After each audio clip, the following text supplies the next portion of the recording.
Alright, Runes of Andeon. Why did that disappear? Hang on. Have we not had this for any of these intros? What's that, guys? Pretend we just did, boom, there we go. Runes of Andeon. Ladies and gentlemen, spawning in the bottom left side of the map. It is going to be none other than the Samsung Galaxy player, Armani. And in the bottom right, we have the red Terran player, Ryung. Do you know what team Ryung's on? Yes. Without But I Googling? just want to make sure that you know. Do you actually know what team Ryung's on or no? He was on either MVP or... So that was, I was doing like a setup, man. You're like not a fun person to play off of. Because first off, it is currently MVP, yes. But there's that ongoing joke where when any player in the Olimoleague, if you don't know who they are, chances are it's MVP. Just because every player feels like has been on that team at some point. And that's what I was getting at. But you're too worried about being like wrong? Come on, Fear Dragon. I don't know, man. You sometimes like to call me out into this stuff. I gotta be ready. I call you out about a million things, so I guess there's a small degree of fairness there. Runes of Andeon, though, this kind of interesting map that allows for a bit of terraforming. Shout out to that map, actually. That was a great map. I'm really sad that one's gone. But you can actually knock down the rocks and knock down more rocks and do many things to shape this map different than the way it sets as default. So maybe Ryung wants to play a slower game and doesn't want to have to worry about lane Russian buys, right? You know, you knock down these rocks, and you get to take a greedier third, and so forth and so forth. But I think one thing that needs to be stated for Ryung, and this really needs to be made clear, is Ryung has been a fucking beast lately. I can't phrase it any more PC than that because that's just about as contained as it goes. I hate to say it, back on Axiom really was not their all-star player, and a lot of times for me was just kind of their backup at best. But this whole expansion, and I'm not saying it has anything to do with Axiom, by the way, guys, but this whole expansion, Ryung's just been doing better and better. The beta, the first thing we saw was how much he really enjoyed tank drops. I'm talking him up, and he loses the Reaper. That's not great, but my point being, like, he's been a lot better of a player than you've ever seen in the past. So if you're just coming back to StarCraft for some reason, you haven't been watching in the last, like, 6 or 7 months, you're going to see a much better Ryung than you remembered. Also, it's Armani's actually going to be knocking down the rocks, interestingly enough. Yeah, I mean, I guess it just definitely signals that he doesn't want to get aggressive anytime soon. He just wants to take a third kind of in his own peaceful way and say, like, I'll deal with whatever draw press when you have, but... You know, I've sort of been wondering, like, in these situations where, for example, a Zerg player, after they take out that Reaper, they pretty much just have map control for a bit. I'm almost a little bit surprised that we don't see something like, hey, Armani knocked down his opponent's rocks first. So because then... Yeah. Core Hall Carnage Knockout, which has the same rock dynamic, we've actually seen people knocking their rocks down. So that's a good point. Like, I'm wondering what the main difference is. Because... either way, it still shapes the map in that same direction. I guess one of the really, really important aspects, though, is Ryung did open Hellions, and maybe this is something he's been doing rather consistently on ladder. Knowing this, Armani says, well, you know what, don't tear rocks down very well for your dragon. Hellions. Yeah. We still may have the medevacs scoot them over. I'm not sure. We'll find out here in a moment. I was going to bring up something else, though, because I totally forgot and spaced and forgot to do this in the first series today. But we got to give some credit to the Olimoleague's Patreon, which has been kicking ass lately. We had a very recent donation. I don't actually know. Well, okay, I know who, but I'm not supposed to know who, so I won't say who. But really bumping up that prize pool. Also, what? Okay. Well, I guess that's one way to utilize the Nox being rocked down. Or the Nox being rocked down. We will knock you.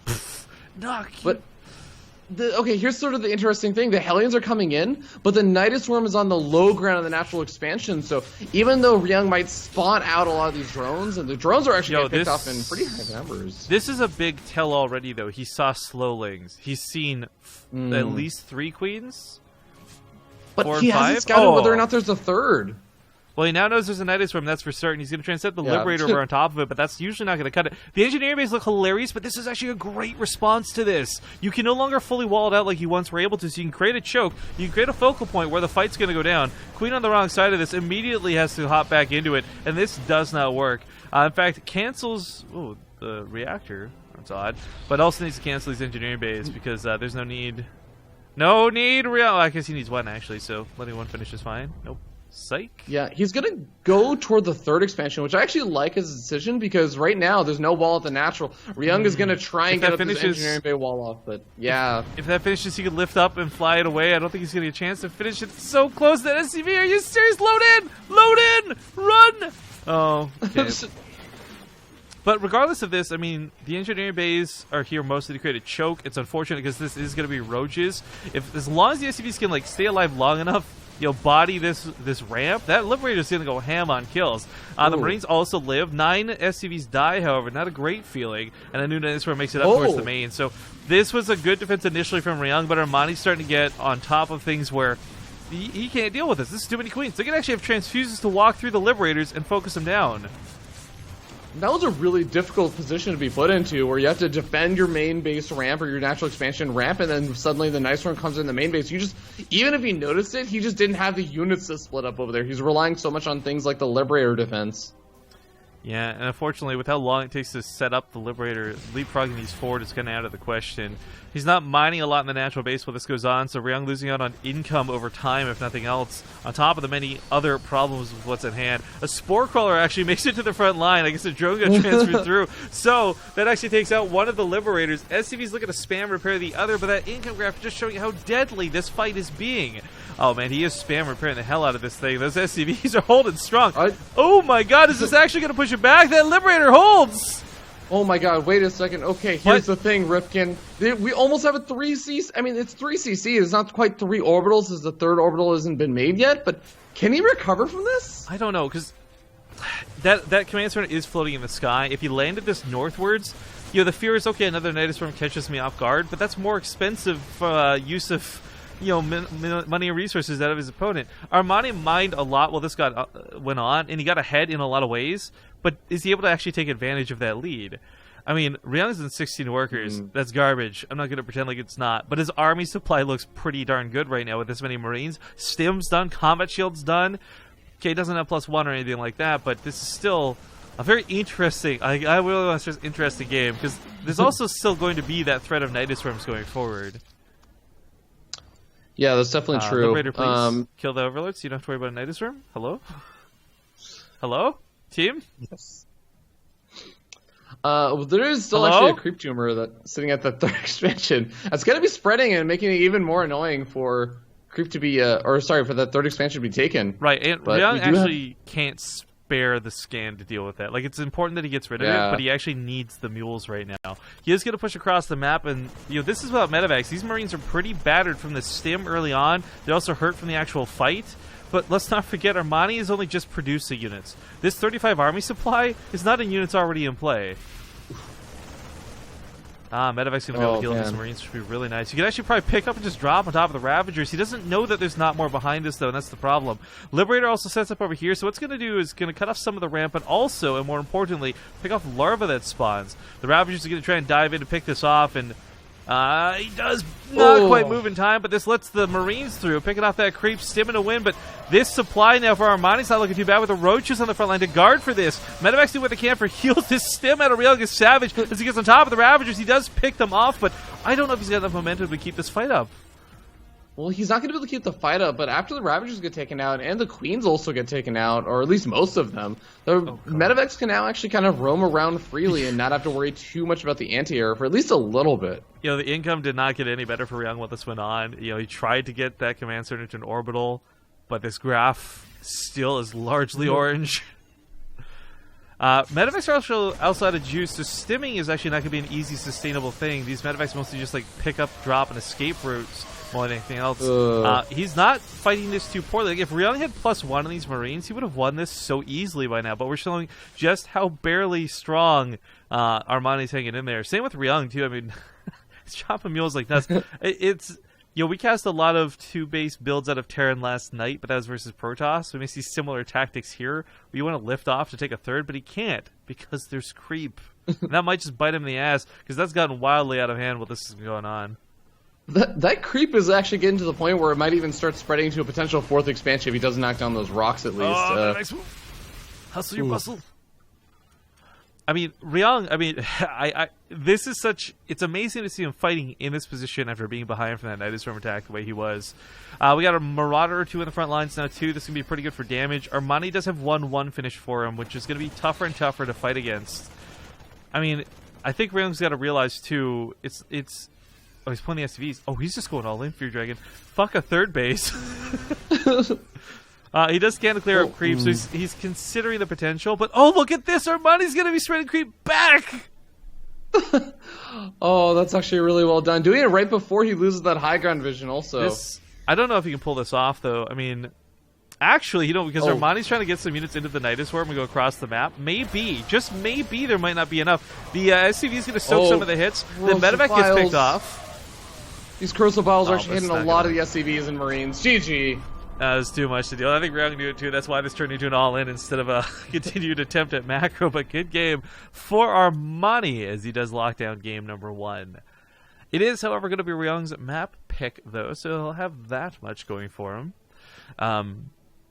Bracket just kind of moving on nice and swiftly. Quick reminder that we will be trying our best to do both semifinals today, perhaps, but I'm not going to lie, if it's ZVZ, I kind of don't want to.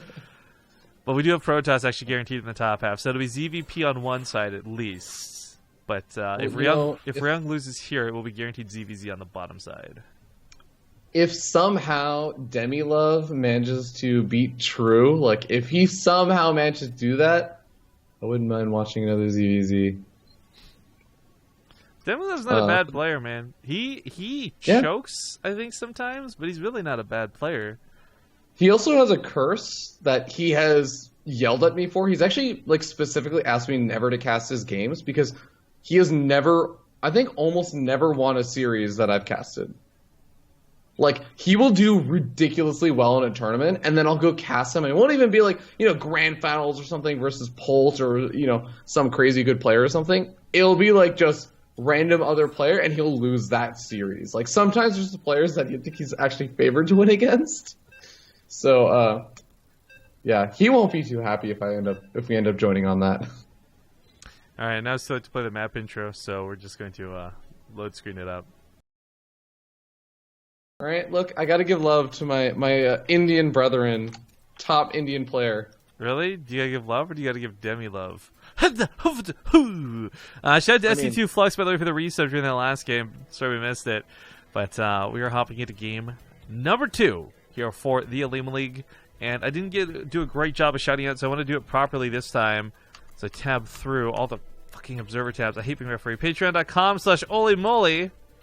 Make sure to check it out, guys. We're very close to hitting that next goal, last I checked, unless we've hit it already, but this is what supports the prize pool. The Olimoleague has been blessed without the necessity of corporate sponsors or anything big. It has been community-driven and fan-oriented for so friggin' long. I don't even know, some point we're going to hit 2 years. This year is going to signify 2 years at some point. And it's just every single week. Couple of bucks from people here and there, a couple hundred from some generous people. I mean, we make these prize pools awesome for these players. And I'm still astonished. Scarlett's playing the Do You Monthly Cup, or was earlier. I'm surprised we haven't actually seen her compete in an Olimoleague since she went to Korea. But I guess she hasn't had that much time yet, but I'm expecting this year competing in a couple of these. Well, I was going to say, because we've seen even some North American people show up for these and attempt to play, but $200 a week, $1,000 monthly final, $800 monthly final, something like that. The Olimoleague has been kicking ass for a while, and hopefully you'll see bigger and better things as the year goes on. Make sure to check out the Patreon, guys. But in the top left side, here for game number 2, it is going to be the red Terran player, Ryung. And in the bottom left, we have the orange Zerg player, Armani. Now, I'm a little bit curious on this. Ryung is the one who picked this map. And this map is really dangerous for Terran against Zerg for a multitude of reasons. You've got the potential Queen drops, which are so annoying to deal with. You've got the Roach Ravager all-ins, which are devastating and dangerous. And hell, with the rush distance being what it is, you could even viably Baneling bust all-in off of 2 bases and win the game through that. So there's so many ways that I know Ryung won't necessarily lose this game, but there's so many ways that he can. So what I'm curious about is, I think you were saying this is going to be Ryung's map choice. This was his map choice? Yeah, loser's pick. That's why I'm surprised this was his pick. Yeah, so am I. This is generally considered a pretty nice map for Zerg, and well, Reaper does manage to actually sneak its way back down to the low ground. He lost that Reaper really early on in the last game, and I really do feel like, because you have to remember, is as you were saying, like he saw that there was no Zergling speed, but he still lost the Reaper really early on. Imagine if he had gotten an earlier scout off on that Nidus Worm, if he'd been able to prepare. So keeping that Reaper alive can be pretty important. I kind of feel like the Nidus Worm was almost as a consequence. Like, I'm not saying he wouldn't have gone for it if the Reaper lived, but I just feel like the Reaper dying like really cemented, like, oh hey, I know there's not gonna be scouting. I knocked those rocks down too. Let's drop this Nidus Worm. So, you know, different realities, maybe this, that, and the other. I don't know, but for Ryung this game, it's very important that he was scouting. It's very important that he was getting a little bit of harass in to see what his opponent was doing, because one of the it is so hard to scout if it's going to be that queen drop unless you scout a third base or an evolution chamber early on. Like, there's no real telltale signs it will or won't be. But I think we're kind of hitting that time where Ryung can start, you know, worrying less about one build, start crossing it off his list, and just focus on the others. Might have to worry about some of those others, though, as we do have a kind of abnormally large flood of Zerglings coming out right now. Yeah, and they're going around the long way. Ryung didn't even put that depot down that sometimes you see players block with, so this could be a bit dangerous. But I mean, there's a bunker down at the natural. It's not really a wall off, but it's a sort of wall off. He'll have a tank out. I kind of feel like he'll be okay. Yeah, it could go well. Reaper does move into the natural expansion. I think it missed all of those other Zerglings moving across the map. It had taken a sneaky way through and missed entirely. Yeah, he did see at least some of the Zerglings kind of rallying in that direction. I don't know if that's going to be enough to like really anticipate what's coming. He is going to be completing his wall off, though, which is something he was really probably planning to do anyways. But we'll have to wait and see. Like, does Armani just go in with pure Zerglings? Like, does he have a Baneling Nest or anything? Bloody Ryung, this is every time. He's actually going across the map with a medevac with nothing inside of it, almost like a fake drop? What? I know he didn't just simply forget. I think it's just for scouting. But I was going to mention, Ryung has been something to classically do this. The engineering bay at the front, he'll finish this if he needs to. This was kind of cool about doing what he just did there with the cancel, because he was unsure of whether he wanted to dedicate to this or not. But he left it almost in cancelable range, so he could afford to take that money back if necessary. SCV scouts the rocks. He still doesn't know about this crazy amount of lings. The marine drop in the main is actually going to have nothing to oppose it, which is a bit of a problem for Armani, as all those lings are across the map. I mean, do you feel like these Zerglings alone are going to be able to do much? No, I feel like SCV's repair. He's relying on Ryung having left the depots down or not walling off at all. Like, that's a really silly gambit to make versus a Terran player. Because Ryung, I mean, yeah, every Terran player I think has been caught playing greedy at some point. But this is like crazy, because even if there wasn't a full wall off, right? The amount of lings that were there's like tanks that could have been dropped. There's a bunker set up. I mean, Ryung's not a little bit worried there might be a Baneling Buster. What's he doing with these tanks? I'm not really sure like, what exactly. I don't know what Armani was trying to do. In TvT, you do like a 2-tank, 8-marine drop, right? In TvZ, I guess you do a 2-tank, 8-marine, and a Liberator. I mean, this will kind of secure the landing zone versus those lings. The tanks will get their shots off and do tons of damage if able to set up. And the medevac can dance around. I mean, they pick these up. I don't know, though. This is... He's trying to focus on the queen with one of the tanks. The amount of micro I just feel is not worth the attack. I don't know what Ryung was trying to do with this. I really have no idea if he's triggering. I guess it's kind of cute. I would have loved if he had maybe like used that attack as a way to buy time. Like, while all the Zerglings are back at home defending, that's when he establishes a third, gets up a bunker and everything. But Ryung doesn't even have a tech lab yet. There's no stim. There's no combat shields on the way yet. You know, okay, here's what it is. I got it. You ready for this? I'm about to lay down some riff logic here. Ryung was like, "Aw, you silly! You ran those things into my wall like such a dummy. Let me just help you even this out so you don't feel so bad with this awkward marine drop." I mean, at the end of the day, though, like, I kind of still like Ryung's position a little bit better, because even though, yeah, like, the drop doesn't do a lot, he doesn't really lose too much. He still, like, keeps a decent chunk of the Marines alive from that drop. He only really loses the Liberator, and he keeps both of the Siege Tanks alive. Yeah, this is actually... So 2 tank drops are kind of good depending on timing, but I feel like timing's not really in your favor this late into the game, so...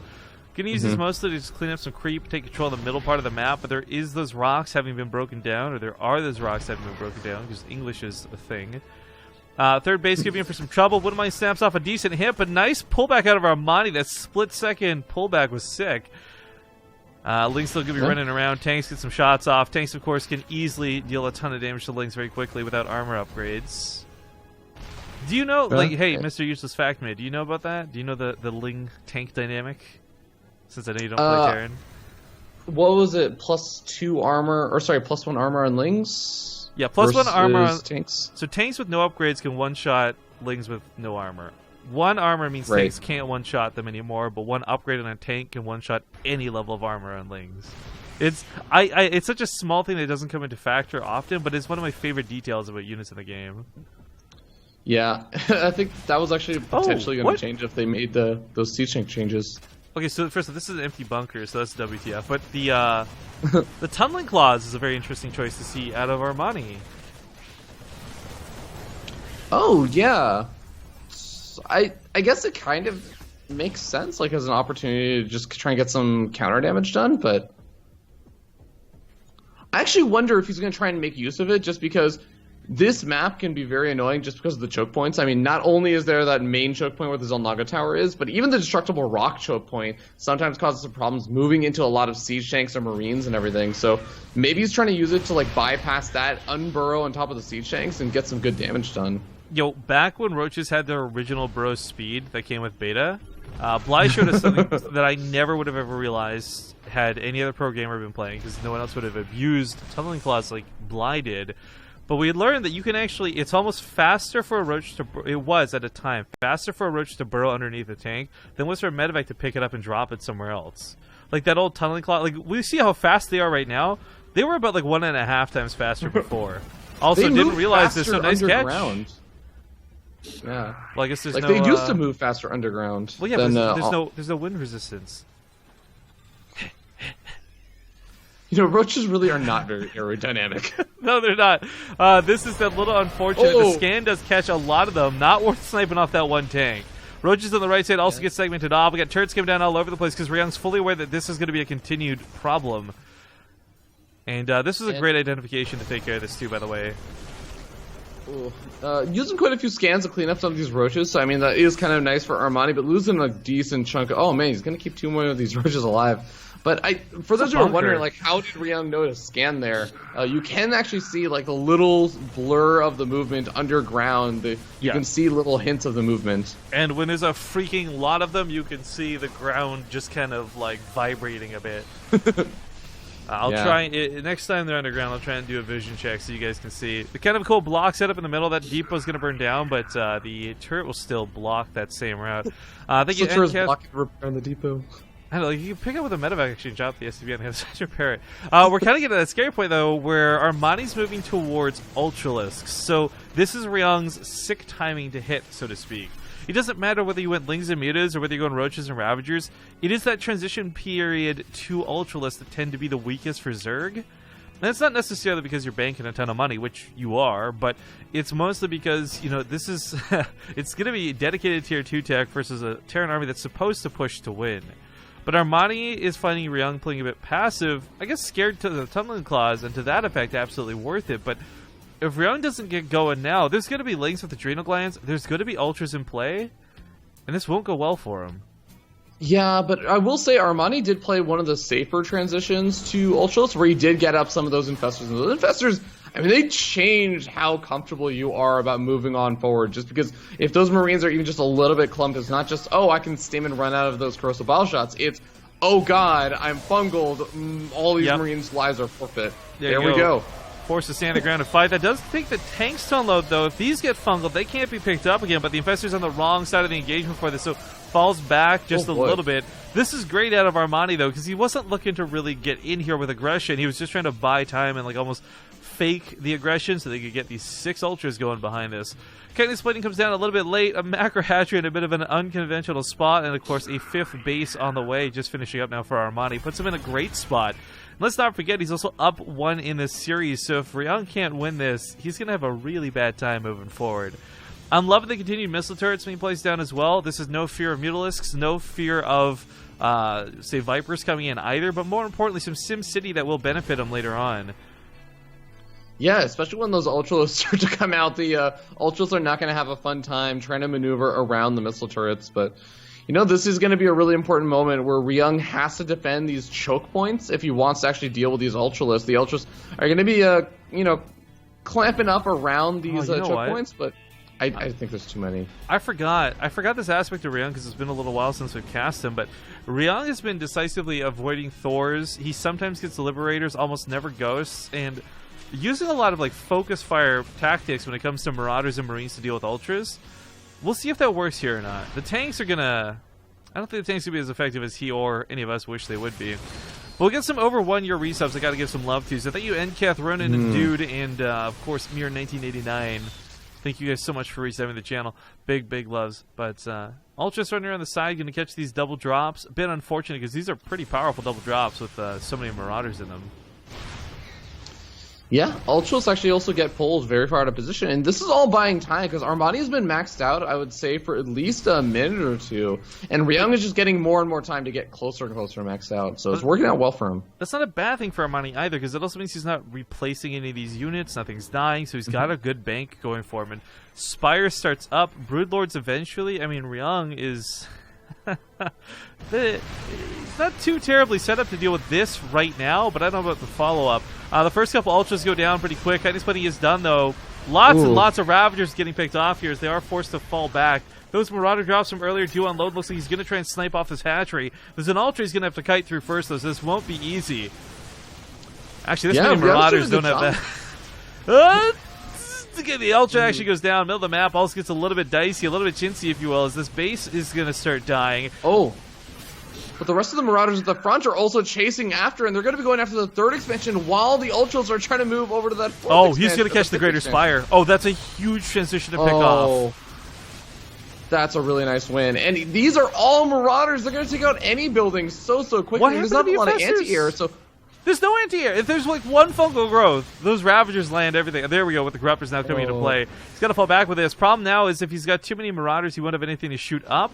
He bought himself time, and he won't have to worry about Broodlords just yet. And that's great, but that's not good. Not going forward, at least. Like, for the time being, he got like an immediate return on his investment, but it's not going to pay off in the long run if those Broodlords still come into play at some point. Liberators set up. We're going to get some shots on top of the Ultras. They will die to the Corruptors, but their point is to do as much damage as they can before they do. Marauders are going to get kited down, possibly, but there's not that many. There's really not that many Marauders.